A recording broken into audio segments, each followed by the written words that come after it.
So far, questioning my true identity has now led me to question my meaning, origin, morality, and destiny.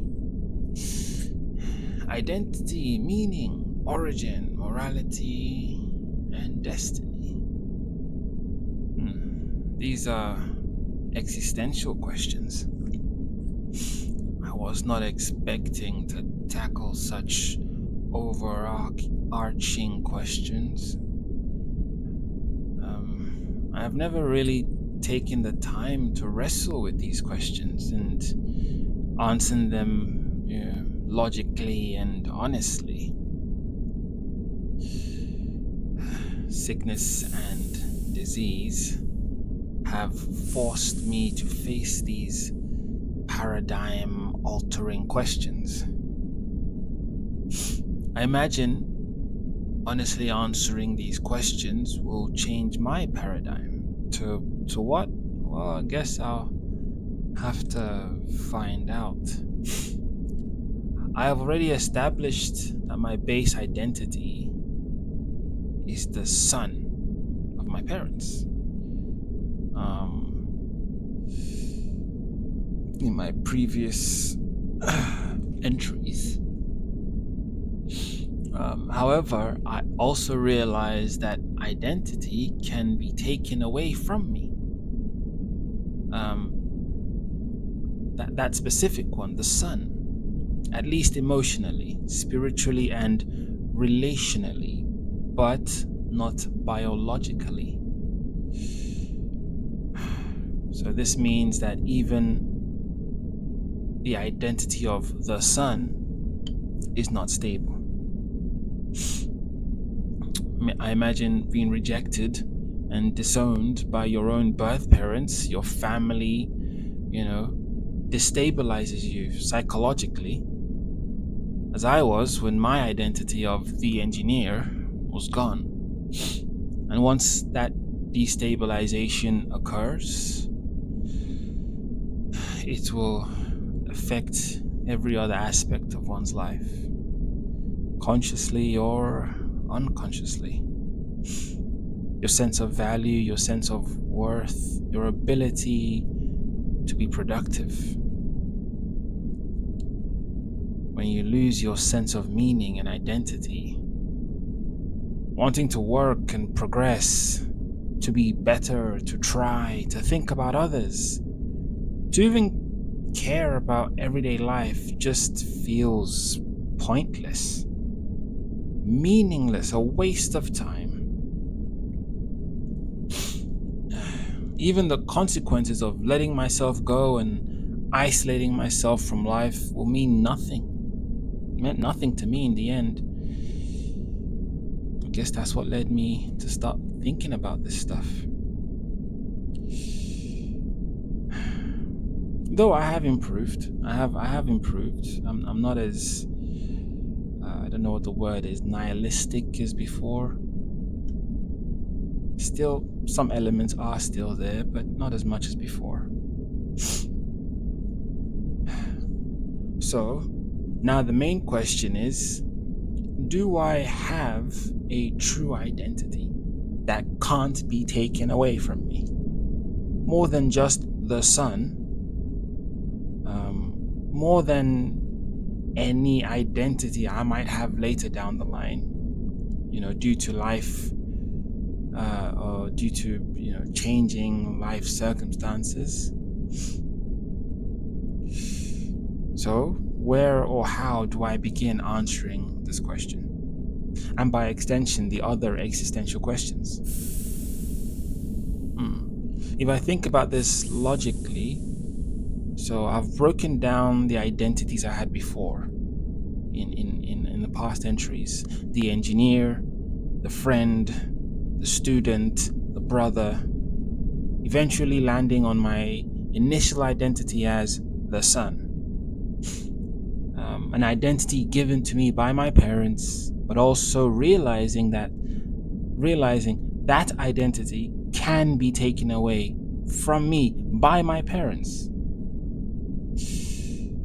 Furthermore, as a worst case scenario, what if I was an orphan and never knew my parents, or my parents abandoned me from birth? At that point, I would be a human with no memory of parents or family, just existing, no real sense of identity or origin, and a potentially patchwork morality. So, if the sun is my initial identity, is there an identity even earlier than that one? I was thinking about this and I thought maybe the identity of the human, right?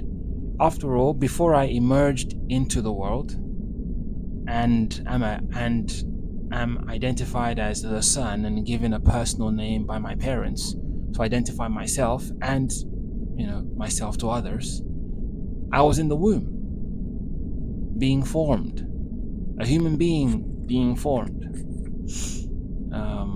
What else could be formed within a human womb except another human?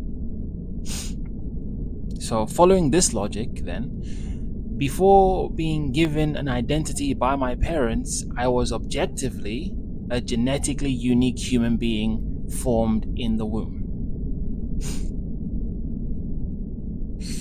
Right.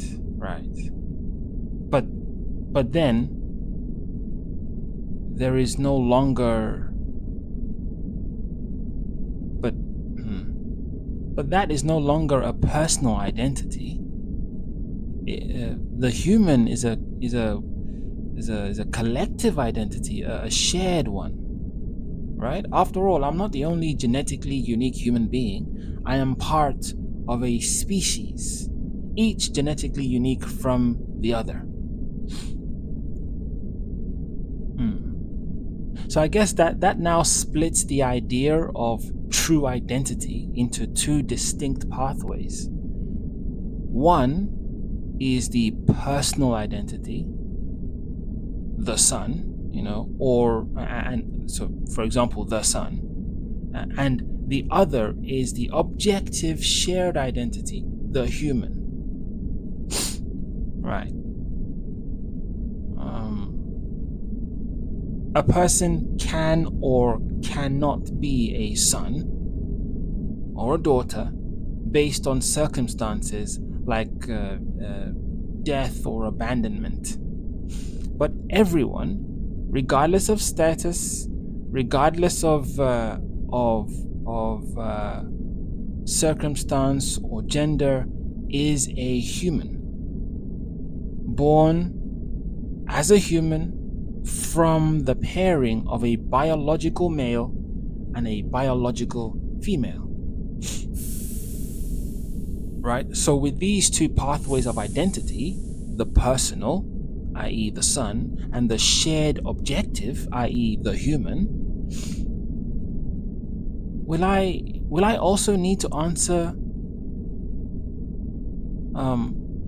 the existential questions for both of these pathways? And then, see how they interplay together and connect with the idea of true identity.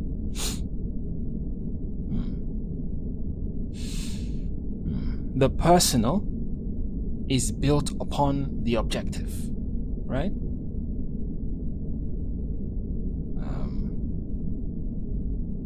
I can't be the son if I'm not born. And when I'm born as a human child. So I need to be born as a human child to then be, identified by my parents as the son. So the personal, the son, is built upon the objective, the human. The objective is true reality, right?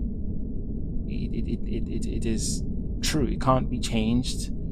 I don't mutate into a four-legged, four-armed,